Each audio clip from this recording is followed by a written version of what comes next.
estamos de volta com o Conexões, que hoje debate a questão da inserção do negro no mercado de trabalho, em celebração ao Dia da Consciência Negra, que é celebrado agora em novembro. Bom, nós estamos conversando com a Janira Sodré, que é da PUC Goiás, com a Marta Quintiliano, que é membro da União dos Estudantes Indígenas e Quilombolas da UFG, e também com a Vatuza Santiago, que é superintendente de Igualdade Racial. Bom, no primeiro bloco a gente tocou na questão mais geral, agora eu queria pontuar a questão da mulher negra. Porque para a mulher negra é ainda mais difícil essa inserção, que ela acaba ganhando até 3 vezes menos do que um homem branco. Por que ocorre essa diferenciação tão grande? E uma questão proposta pela estudante de arquitetura e urbanismo, que participou com a gente, a Graziela Gabriel, como mudar essa estrutura. E eu vou um pouco além. Como também mudar a estrutura, às vezes, de assédio moral, assédio sexual contra essa mulher, até mesmo dentro do mercado de trabalho. Marta, queria que você começasse agora nesse bloco. Eu penso que não existe outra maneira de mudar isso que não seja através de denúncias. Se você identificar que você está sofrendo um racismo, você tem que denunciar. Mas e a questão de denunciar para quem? Porque a mulher negra, ela é menos ouvida. Porque os homens acreditam, principalmente nos espaços, quando a gente é assediada por homens, eles ainda não acreditam que a nossa carne, que a nossa pele, que nós somos feitas para isso, para objeto sexual. Porque a apelação dele sempre é pelo corpo. E começa a fazer umas piadas, atitudes que nos vai depreciando. E uma pessoa depreciada, ela não consegue denunciar. O que é importante? Participar de movimentos de grupos. Porque a partir da movimentação e do grupo, você vai se fortalecer e vai estar mais forte para poder denunciar o abuso que você está sofrendo. Uma coisa que eu achei bem legal e bem interessante foi o que a professora Janira fez, que uma moça estava sofrendo discriminação no hospital, foi para a rua falar. Vamos colocar em questão. Porque esse assunto não é só meu. Esse assunto é de várias mulheres negras que passam todos os dias. Todos os dias. Mas daí a gente não pode falar, porque nós somos subalterna aos olhos das outras pessoas. Pode uma negra falar? Quem que é uma negra falando? Então, a gente tem que ter voz. O que eu mais debato com todas as meninas que eu converso, uma filosofia de vida minha, que a gente não pode silenciar perante isso. E agora a questão do salário, assim, eu acho um absurdo a gente ganhar menos que um homem, às vezes trabalhando mais que ele, às vezes tendo mais competência que ele, e ganhar menos que um homem, e além pior, ganhar menos que uma mulher branca. Por que disso, se nós temos a mesma formação? Mais uma vez, o racismo, né? A única maneira da gente mudar isso, eu acredito fielmente que é através da educação e através das crianças. Porque as crianças que vão mudar isso. Porque as pessoas que estão agora, elas não querem mudar. As pessoas, elas mudam o discurso quando você fala, tá, vai continuar fazendo isso, eu vou te denunciar. Aí a pessoa muda um pouquinho o discurso, não, estou apenas brincando. Não é brincadeira. Porque é um assunto sério que tem que se tratar com seriedade. E a gente não pode se calar perante esse tipo de situações, que todos os dias acontece no ambiente de trabalho, na faculdade. Várias vezes na faculdade eu ouvi esse tipo de coisa, de professor dizer que negra era boa de cama. Então, assim, isso é um insulto muito forte. Porque eles ainda continuam com aquela história lá no passado, aquele discurso no passado, que a negra era violentada e ela não podia fazer nada. Mas hoje nós podemos fazer sim. E nós estamos fazendo. Por mais que sejam ações pequenas, nós estamos fazendo. Porque nós não aceitamos mais esse tipo de situação. Vatuza, você concorda? Eu concordo e eu acredito que tem coisas que a gente precisa também discutir. Quando a gente fala da posição da mulher negra e da posição do homem negro, a gente está falando necessariamente de renda. E a renda, ela é só um reflexo. O pós-renda ou antes da renda é que a gente precisa avaliar. O IPEA faz essa divisão e é uma divisão que às vezes me preocupa, porque mulheres negras e homens negros vivem a mesma situação na sociedade. Ao passo que as mulheres negras recebem menos, têm os menores salários, os homens negros ocupam os espaços mais degradantes na sociedade, fazem os trabalhos de mais degradação física, morrem mais cedo. Então a gente hoje sabe que os homens negros de 15 a 29 anos são as grandes vítimas da violência nessa sociedade. Então você está falando de grupos que estão igualmente excluídos na sociedade.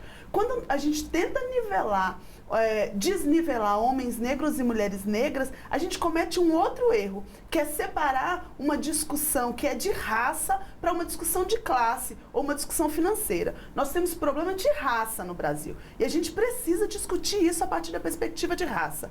Enquanto a gente tentar amenizar com outros problemas, que também são problemas que precisam ser resolvidos, por exemplo, a questão de classe, a gente mascara a questão do racismo no nosso país. Uma questão que é importante tocar é a objetificação do corpo negro. O corpo negro, ele é menos importante, ele é menos humano. Isso foi desde sempre, novamente, né? Ao longo da história, nós temos a violência contra a pessoa negra de maneira legal, quer dizer, você era dono daquele ser, daquele corpo, então você podia fazer o que você quisesse. E é assim que a mentalidade se manteve. As pessoas, principalmente a educação branca, e aí quando a gente fala branco, as pessoas às vezes têm dificuldade de pensar, eu sou branca, eu sou negra, mas a gente está falando de uma estrutura cultural social branca. E essa estrutura fez isso. Eu sou branca, eu tenho mais direitos, eu tenho mais poder. Sobre quem? Sobre a minha empregada, né? Porque quem é a pessoa negra? É a minha empregada. Então eu mando, eu dou ordens. Eu passei a vida toda enxergando a pessoa negra nessa situação de subalternidade. Tanto que quando você chega num espaço que é incomum ver pessoas negras, quer dizer, você abre a porta de um consultório e o médico ou a médica que está lá é negro, você toma aquele sustinho, fala, será que é o médico? Será que é a médica? Você não está habituado com isso. É habitual ver o homem e a mulher negra em situação de subalternidade. Se você vê com um pano de chão na mão torcendo, você não se assusta. É normal. Aquele é o lugar que a sociedade legou para a pessoa negra de um modo geral. Então, eu gosto de observar isso e, para finalizar, é dizer que, assim, é importante a gente lembrar, existem movimentos muito encorpados. O povo negro, desde que chegou nesse país, resistiu, se organizou pessoas, criou relações. Então, a gente tem, por exemplo, os terreiros que desde sempre fizeram esse papel de organizar as pessoas negras, tendo mulheres negras como protagonista, que tiraram grandes figuras, que hoje a gente conhece como grandes figuras, mas tiraram da pobreza, tiraram da miséria, levaram para dentro de suas casas, cuidaram delas socialmente, fisicamente, materialmente e espiritualmente. Então, ao longo da história, a gente tem grandes figuras de mulheres negras que ficaram também silenciadas e escondidas e que a gente precisa, nesse processo de formação também, mostrá-las, chamá-las, falar das nossas companheiras que são Sueli Carneiro, por exemplo, que fala precisa-se de boa aparência, que discute essa coisa de qual é a aparência do mercado de trabalho, quem é importante, quem é bonito. Bom, Janeira, para finalizar, como identificar o racismo institucional? Como identificar uma pessoa que está no seu convívio, com colegas? Como saber, às vezes, como a Marta disse, que as pessoas dizem, mas é só uma brincadeira. O que pode ser considerado um racismo?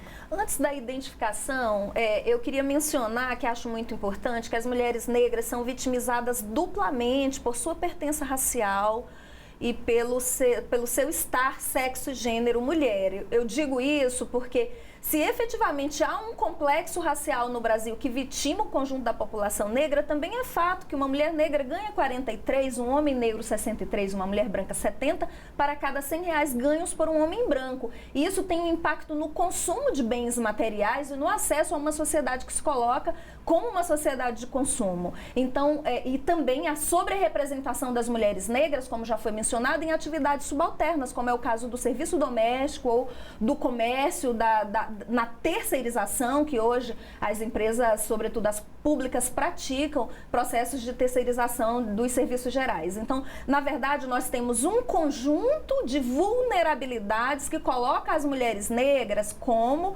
principais vítimas de assédio moral e assédio sexual no ambiente de trabalho.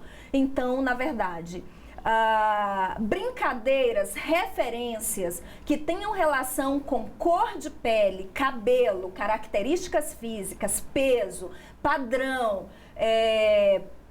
identidade física, estereótipo, todas as características que nós trazemos, que podem ser lidas como parte dessa operação de um corpo feminino e um corpo negro, que sejam tematizadas no ambiente de trabalho, que te inferiorizem, que te deixem desconfortável, que não te deixem confortável, com certeza são situações que devem ser reportadas à chefia, que deve se buscar assessoria jurídica, punição administrativa e, extrapolando esse campo, no campo civil e penal, boletim de ocorrência, termo circunstanciado de ocorrência e os processos continuarem a andar, acompanhados por defensorias, Ministério Público, Marta mencionou muito bem, que é isso que faz com que a sociedade tematize e as pessoas parem de considerar normal constranger as outras por sua pertença de sexo, gênero ou por sua pertença racial.